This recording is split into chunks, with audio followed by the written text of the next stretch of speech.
하나님 말씀 우리 같이 함께 보겠습니다. 요한복음 6장 7절에서 15절까지 말씀입니다. 신약성경 152페이지에 있습니다. 요한복음 6장 7절에서 15절까지 같이 함께 읽습니다. 빌립이 대답하되 각 사람으로 조금씩 받게 할지라도 200데나리온의 떡이 부족하리이다.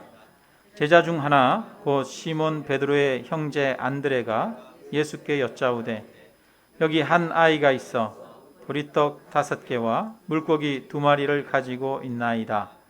그러나 그것이 이 많은 사람에게 얼마나 되겠사옵나이까?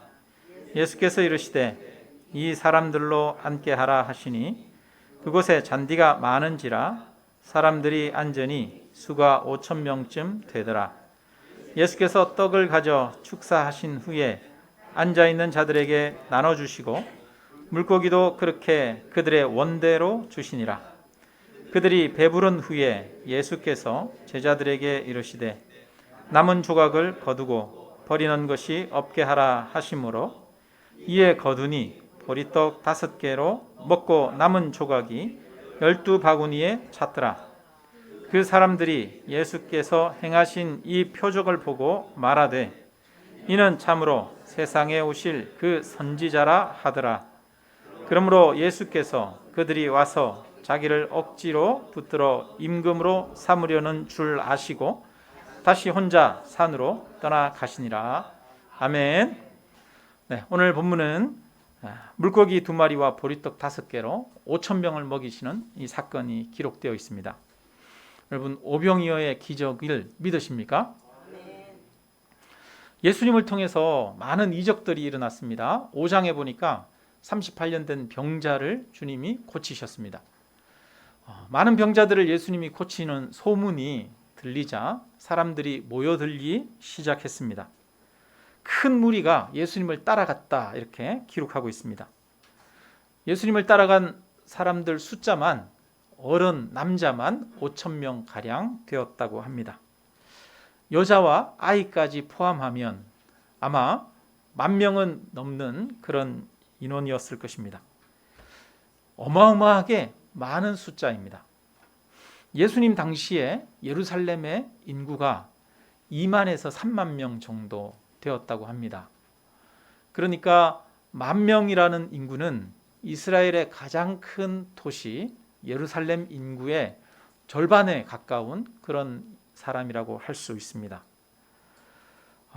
이렇게 많은 사람들이 예수님께 나왔어요. 그리고 그들이 오병이어의 기적을 경험했습니다. 성경은 예수님이 돌아가신 지 수백 년이 흐른 후에 기록된 것이 아닙니다. 예수님이 돌아가신 이후에 짧은 시간에 성경이 복음서가 기록되었습니다. 그리고 4복음서에 모두 오병이어의 사건이 기록되어 있습니다. 10,000명 이상의 사람들이 오병이어의 기적을 경험했다는 것을 가짜로 기록할 수 있었을까요? 예수님을 경험했던 사람들이 살아있던 그 시절의 기록이라면 우리는 이 기록을 충분히 신뢰할 수 있습니다. 오병이어의 사건은 실제로 일어난 사건으로 우리는 믿어야 합니다. 많은 사람들이 예수님을 따라 나왔어요. 그러니까 이 당시에 이스라엘의 예수님에 대해서 모르는 사람이 거의 없었겠죠. 예수님을 만나러 나온 사람들이 10,000명이 넘었어요. 그 당시에 그 많은 인원을 수용할 수 있는 그런 장소가 있었을까요? 갈릴리 주변에 있는 동네들은 어촌 마을들입니다. 커봐야 100가구, 200가구 되는 그런 마을들이었겠죠. 그러니까 그런 마을들에 이 수많은 사람들이 들어가서 거할 수 있는 곳이 없습니다. 예수님은 그 많은 무리가 따르는 것을 보시고 빈 들로 나가셨습니다. 산 위에 앉으셔서 그들에게 말씀을 가르치시고 또 병자들을 고쳐주셨습니다. 예수님이 빈 들로 나갈 수밖에 없었던 상황을 우리는 이해할 수 있겠죠. 왜냐하면 작은 마을들에 수많은 사람들이 들어간다면 그 마을의 삶이 제대로 유지되지 않았을 것입니다. 그렇기 때문에 예수님은 어쩔 수 없이 많은 사람들을 이끌고 빈들로 갈 수밖에 없었죠. 그렇게 시간이 흘러서 저녁 시간이 되었습니다. 근데 당시에 예수님을 따라다니던 사람들은 돈이 많은 부자들보다는 오히려 병자들, 가난한 사람들, 아이들, 여자들 이런 사람들이 많았어요. 배고픈 사람들이 많았던 거죠. 예수님은 이들을 그냥 돌려보낼 수가 없었습니다. 다른 성경에 보면 이들이 그냥 돌아가다가 기진하여 쓰러질까 주님이 염려하셨다라고 말씀합니다. 그래서 예수님은 제자들에게 너희가 먹을 것을 주라라고 말씀하십니다. 예수님은 배고픈 사람들을 보고 그 배고픔을 외면하지 않으십니다. 예수님은 사람들의 필요를 모르시는 분이 아닙니다. 예수님은 우리의 배고픔을 너무나 잘 알고 있습니다. 사람들의 속마음까지 아시는 주님이 우리의 필요를 모르시겠습니까? 예수님은 무엇을 먹을까, 무엇을 마실까, 무엇을 입을까 염려하지 말라. 이는 다 이방인들이 구하는 것이니 너희는 먼저 하나님의 나라와 그 의를 구하라 말씀하셨습니다. 이것은 예수님이 우리의 먹고 사는 문제를 외면하신 것이 아닙니다.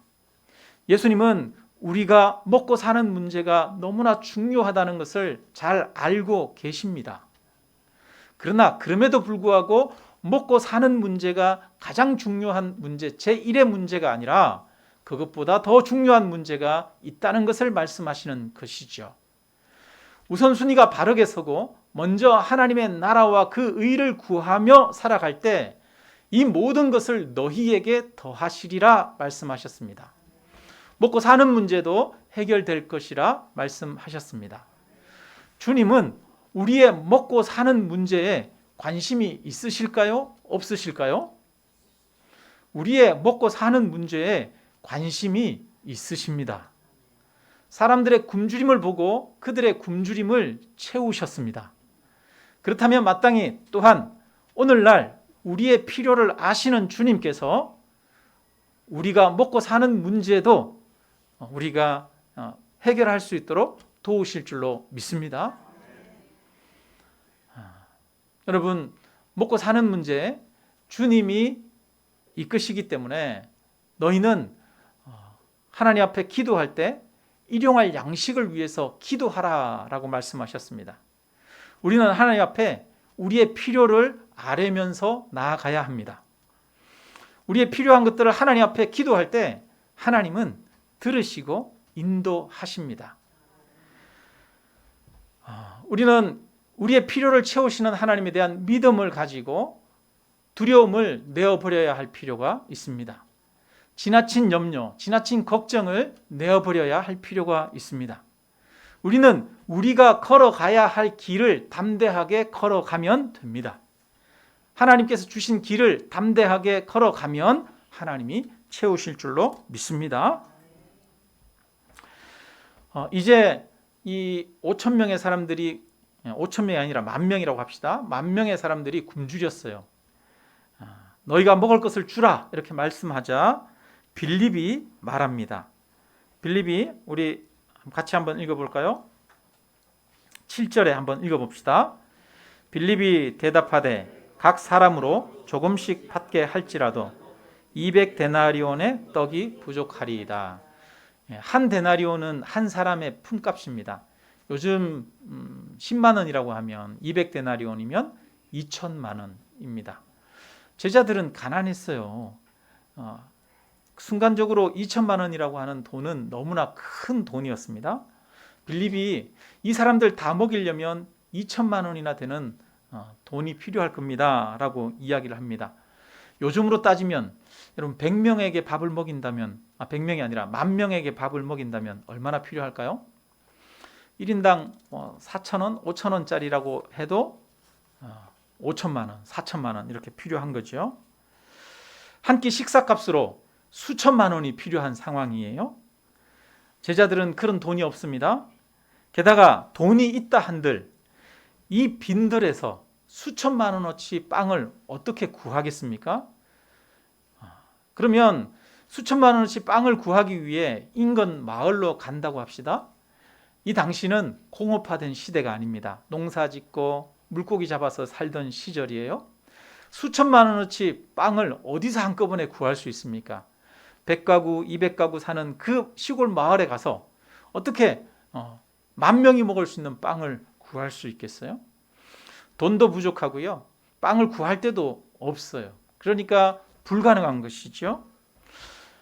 빌립의 판단은 정확했습니다. 빌립은 외적인 환경, 객관적인 환경을 정확하게 분석하고 바라보았습니다. 우리도 살아가면서 이처럼 상황을 정확하게 판단하는 것은 필요합니다.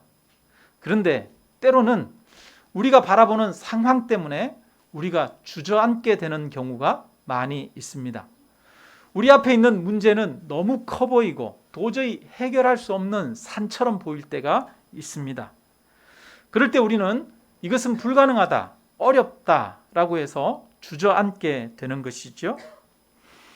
상황이 어렵다고 주저앉게 되면 결국은 아무런 변화도 일어나지 않습니다. 아무것도 하지 않는데 어떻게 변화가 일어나겠습니까? 변화가 일어나려면 무엇이든지 해야 합니다. 뭘 하든지 해야만 변화가 일어납니다. 그때 베드로와 형제간인 안드레가 9절에 이렇게 말합니다. 9절 우리 같이 한번 읽어보겠습니다. 여기 한 아이가 있어 보리떡 5개와 물고기 2마리를 가지고 있나이다. 그러나 그것이 이 많은 사람에게 얼마나 되겠사옵나이까. 안드레가 사람들 사이를 막 다니면서 음식을 찾았어요. 근데 음식을 찾았는데 그것이 보리떡 5개, 물고기 2마리. 한 아이가 식사용으로 먹을 수 있는 도시락 정도의 분량입니다. 그걸 이제 그 아이를 예수님 앞에 데리고 와서 여기 보리떡 5개, 물고기 2마리 있습니다. 그런데 그것이 뭐라고 그래요? 이 많은 사람에게 얼마나 되겠사옵나이까. 이거 있는데 이게 뭘 하겠습니까? 이거는 아무것도 해결할 수 없습니다. 사람은 너무 많고 우리가 가진 것은 너무 작다, 이 얘기죠. 그런데 예수님께서 제자들에게 명령하십니다. 사람들을 50명씩 100명씩 그 잔디밭에 앉게 하십니다. 그 다음에 그 빵을 가지고 축사하시고 이것을 떼어서 사람들에게 나누어 주라 하셨습니다. 물고기도 그렇게 사람들에게 나누어 주었습니다. 어떻게 나누어 줬느냐 보니까 원대로 나누어 줬다 이렇게 말해요. 11절에 보니까 이 말은 그들이 배부르게 먹을 수 있도록 주었다는 이야기죠. 원하는 만큼 주었어요. 그런데 그 많은 사람들, 10,000명이나 되는 사람들이 보리떡 5개, 물고기 2마리로 원하는 대로 배를 채울 수 있는 놀라운 기적의 역사가 나타났습니다. 보리빵 5개와 물고기 2마리는 사람들이 찾으면 찾을 수 있는 거예요. 10,000명의 사람들이 있어요. 그 10,000명의 사람들이 있는데 가가지고 음식을 찾으면 아무리 음식이 없다고 해도 어디선가는 음식이 나올 수 있는 것이지 않겠습니까? 보리빵 5개와 물고기 2마리는 절대로 많은 것이 아닙니다. 이것은 어려운 것이 아닙니다. 이것은 한 아이가 먹을 수 있을 정도의 양이었습니다. 근데 이 작은 것이 예수님의 기적의 도구가 되었습니다. 보잘것없는 것이 기적의 도구가 되었습니다. 그런데 지금도 주님은 기적을 베푸실 보리떡 5개와 물고기 2마리를 찾고 계십니다. 오늘날도 기적이 일어나지 않는 이유는 사람들이 보리떡 5개와 물고기 2마리를 찾지 않기 때문입니다. 산과 같이 거대한 문제가 내 앞을 가로막고 있을 때 우리는 그 앞에서 절망하면서 한 방에 해결할 방법을 찾습니다. 그러면서 도저히 해결할 수 없다고 좌절합니다. 이 10,000명의 사람들을 먹이기 위해서는 여러 분의 트럭에 음식을 싣고 와도 모자랄 것이라고 생각합니다. 그래서 보리떡 5개와 물고기 2마리를 찾는 그 일을 하지 않는 것이지요. 10,000명에게 음식을 주려고 하는 생각조차도 하지 못하고 있습니다. 사람들은 이처럼 생각을 하지 못하기 때문에 기적을 경험할 수 없습니다. 포기하기 때문에 기적을 경험할 수 없습니다. 우리 앞에 크다란 문제가 있을 때 우리가 해야 할 것은 지금 내가 할 수 있는 최선의 것을 하는 것입니다. 문제는 어마어마하게 큰데 내가 할 수 있는 것은 너무 작고 보잘것없는 것처럼 보일 수도 있습니다. 그러나 그 작은 것이 중요합니다. 이게 무슨 도움이 되겠는가 하겠지만 그래도 그 작은 것일지라도 할 수 있는 최선의 것을 하는 것이 중요합니다. 우리가 해야 할 것은 아무리 어려운 상황에서도 포기하지 않고 내가 할 수 있는 것을 하는 것입니다. 그러면 하나님이 기적을 일으키십니다. 우리나라에 2007년도 12월 7일 날 태안 앞바다에 유조선에 구멍이 나가지고 약 7만 리터가 넘는 원유가 유출이 됐어요. 만리포, 천리포 저쪽에 태안 밑쪽에 있죠. 당진 밑에. 거기서부터 저기 안면도까지 해변을 이 기름띠가 완전히 다 덮었습니다. 시커먼 기름띠가 다 덮어가지고 그 많은 양이어서 전문가들은 그것을 보면서 최소한으로 회복이 되는데 10년, 그리고 완전히 회복이 되는 데는 한 100년 정도 걸릴 거라고 예상을 했어요. 12월 7일 한겨울에 그렇게 원유가 유출되었습니다. 저는 해외에서 원유가 유출되었다고 전 국민들이 몰려가 가지고 걸레를 들고 바위를 닦는 장면은 보지를 못했어요. 그런데 그때 학생들도 그렇고 기업에 다니는 직장인들도 그렇고 휴가를 내고 월차를 내서 태안으로 달려갔습니다. 그렇게 해서 사람들이 그 해변에 밀려드는 기름을 퍼담고 또 걸레를 가지고 바위를 하나하나 닦기 시작했죠. 수십 킬로에 걸쳐서 있는 그 기름때 그 바위들을 하나하나 닦았습니다. 130만 명 이상의 사람들이 거기에 참여했다고 합니다. 만리포 해수욕장에 가면 그 기념관이 있어요. 전 세계에 이런 일을 본 적이 없어요. 한 사람 한 사람이 그 작은 힘이지만 보태어서 그 기름때를 닦을 때 2년 후에 정부에서 발표를 하는데 예전에 있던 그 어류 종류들 그리고 어획 양의 정도가 회복이 되었다고 발표를 했었습니다. 태안의 기름 유출 사건 그리고 그것이 회복되는 과정은 기적의 사건이었죠. 이것은 불가능하다고 그냥 아무도 손 놓고 있지 않았습니다. 모두가 일어나서 바위를 닦고 기름때를 제거하기 시작했을 때 기적은 일어났습니다. 예수님은 빌립에게 지금 당장 수천만 원의 돈을 구해오라고 하지 않습니다. 10,000명이 먹을 빵을 사가지고 오라고 하지도 않습니다. 단지 누군가가 가지고 있는 작은 음식을 가져오라고 하실 뿐입니다. 10,000명분의 빵은 지금 구할 수도 없습니다. 그만한 돈도 없습니다. 그러나 보리떡 5개, 물고기 2마리는 구할 수 있습니다. 예수님은 우리가 할 수 없는 것을 하라고 하지 않습니다. 우리가 할 수 있는 것을 하라고 말씀하십니다. 그러면 주님께서 역사하시겠다는 것입니다.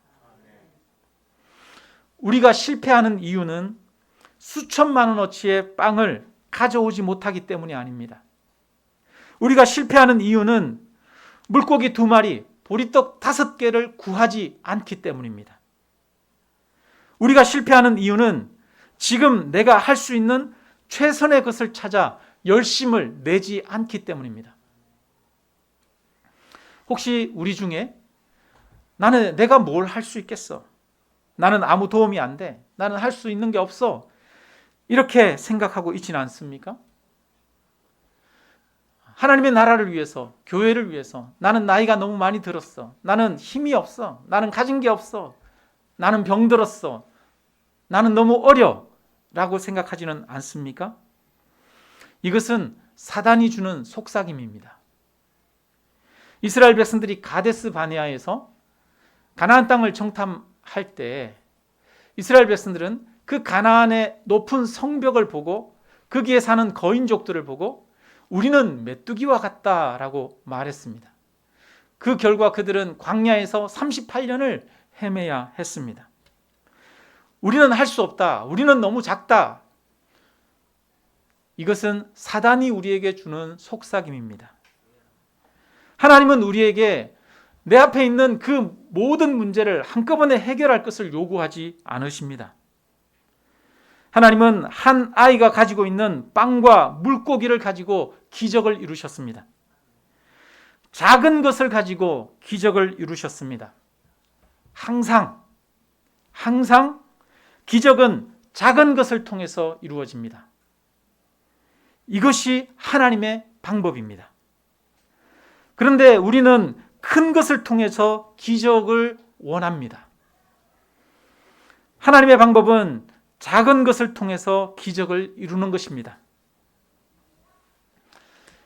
거인 골리앗이 이스라엘 백성들을 모욕할 때 그 전쟁에 나아갔던 사람은 소년 다윗이었습니다.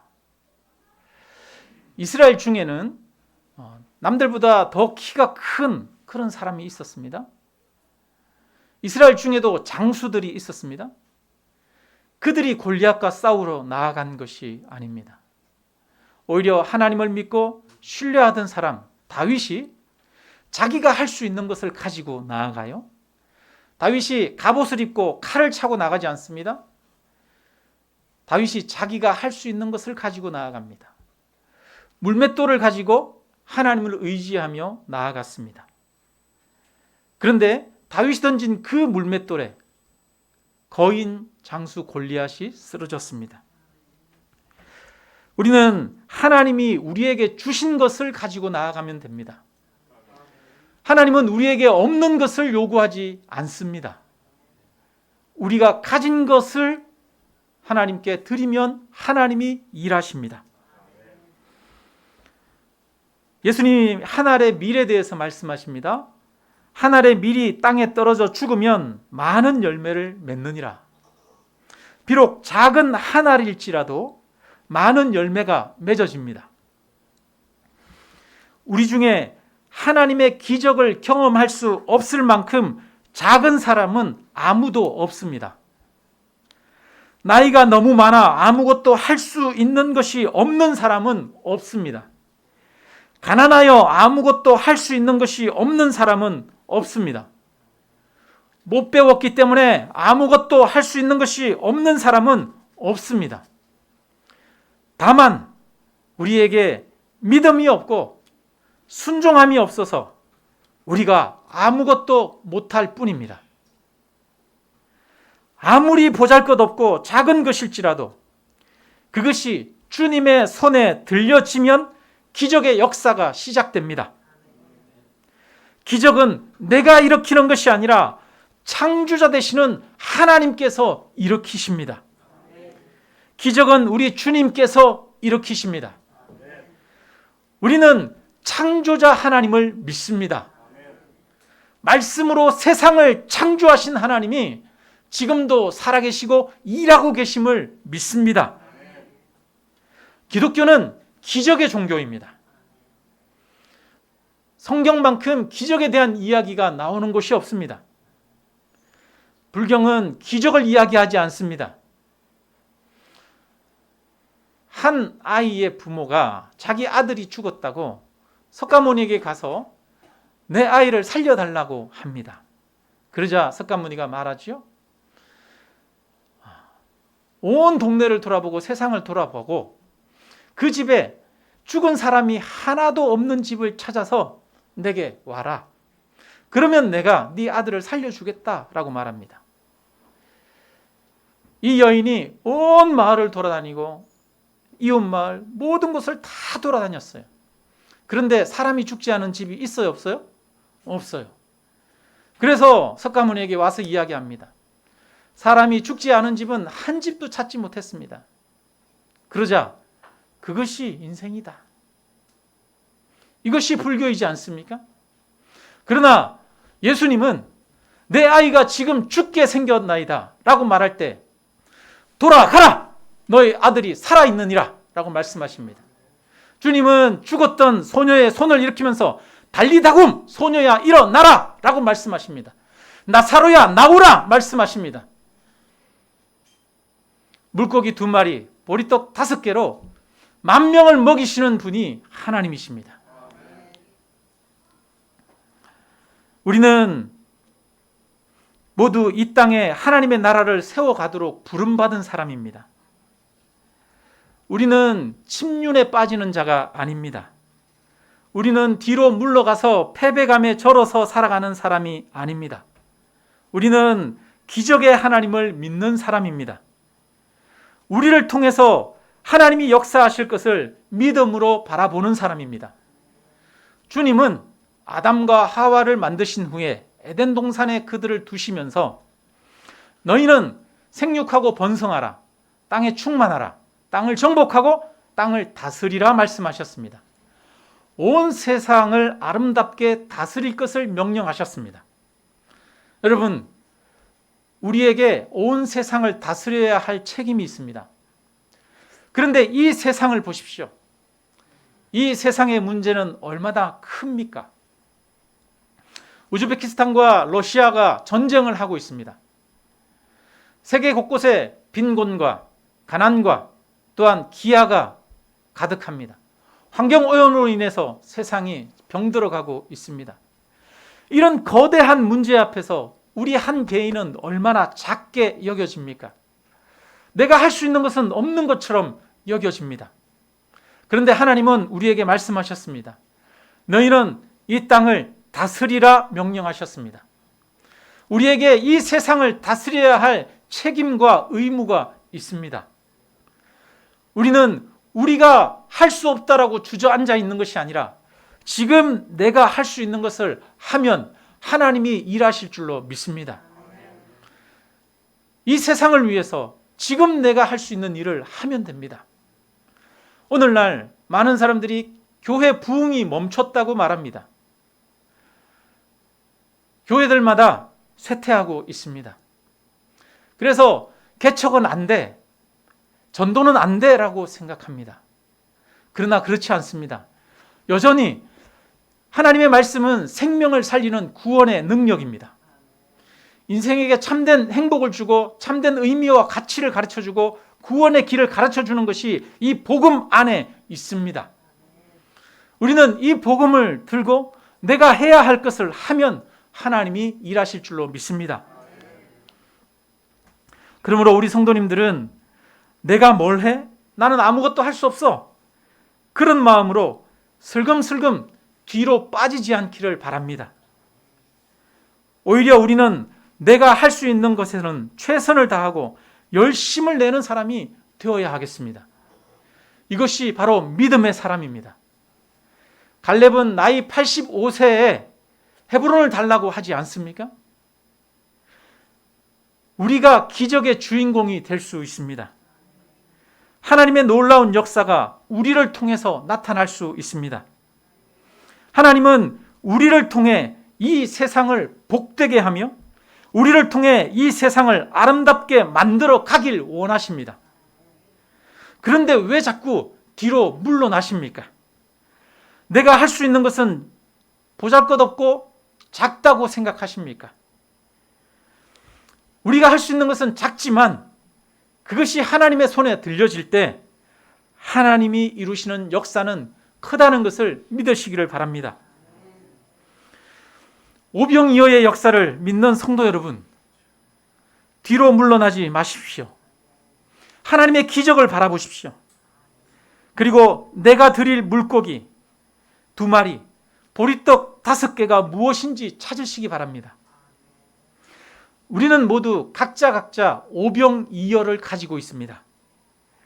우리 모두가 각자 주님께 드릴 물고기와 보리떡을 가지고 있습니다. 내가 가진 오병이어, 내가 드려야 할 오병이어가 무엇입니까? 오늘 우리는 내가 하나님의 기적을 바라보며 도전해야 할 것이 무엇이고, 내가 하나님의 역사를 위해 드려야 할 것이 무엇인지를 생각해 보기를 바랍니다. 아이는 물고기 2마리와 보리빵 5개를 주님께 드렸습니다. 그런데 이것으로 10,000명이 먹고도 12광주리가 남았습니다. 아마 이 어린 아이에게는 많은 칭찬과 더불어 처음에 주님께 드렸던 것보다 더 많은 것이 주어졌을 것입니다. 12광주리가 남았어요. 12광주리 남은 거 예수님이 야 제자들 보고 야 챙겨라 그러고 그냥 가셨겠어요? 12광주리 남은 거 가지고 이 아이에게 아이야 이거 가지고 가서 먹어라 그러면서 더 많이 풍성히 주시지 않았겠어요? 우리가 우리에게 주어진 여러 가지 재능과 은사를 가지고 하나님의 나라를 위해서 드린다면 그것은 우리에게 낭비가 아닙니다. 사라지는 것이 아닙니다. 오히려 그것이 우리에게 손해가 아닙니다. 더 풍성한 것으로 우리에게 돌아오게 될 것입니다. 말씀을 마칩니다. 많은 사람들이 이 오병이어의 사건을 읽으면서 보리떡 5개와 물고기 2마리로 5,000명을 먹이는 이 기적이 어떻게 일어날 수 있지? 이게 정말 진짜로 일어난 일일까? 이런 생각을 합니다. 여러분, 오늘날도 오병이어는 일어난다고 생각하십니까? 안 일어난다고 생각하십니까? 여전히 오늘날도 오병이어의 기적은 일어납니다. 이것은 역사 속에서 이루어지고 있는 일들입니다. 한 사람의 헌신을 통해 세상이 바뀌고 변화되는 일들이 일어납니다. 예수 그리스도는 온 세상에 주신 하늘로부터 내려온 생명의 떡이었습니다. 예수 그리스도 한 분이 십자가에 죽으심으로 온 세상에 구원이 주어졌습니다. 어두운 세상에 빛이 전해졌습니다. 그 예수 그리스도로 인해서 세상이 바뀌고 변화되어져 가고 있습니다. 사망의 음침한 곳에 있는 어두움 가운데 있는 이들이 진정한 삶의 의미와 가치를 예수님으로 인해서 발견하고 주님께로 돌아오고 있습니다. 지금도 예수 그리스도 한 분으로 인해서 오병이어의 기적이 세상 가운데 여전히 일어나고 있습니다. 오병이어는 오늘날에도 일어나고 있는 일입니다. 우리들 또한 이 기적의 역사에 동참할 수 있습니다. 오병이어의 기적에 쓰임받는 한 아이가 될 수 있습니다. 하나님은 지금도 저와 여러분을 이 기적에 동참하라고 부르고 계십니다. 향남 아름다운 교회 모든 성도님들이 오병이어의 기적의 역사에 동참하는 그 영광된 삶을 누리시기를 주님의 이름으로 축원합니다.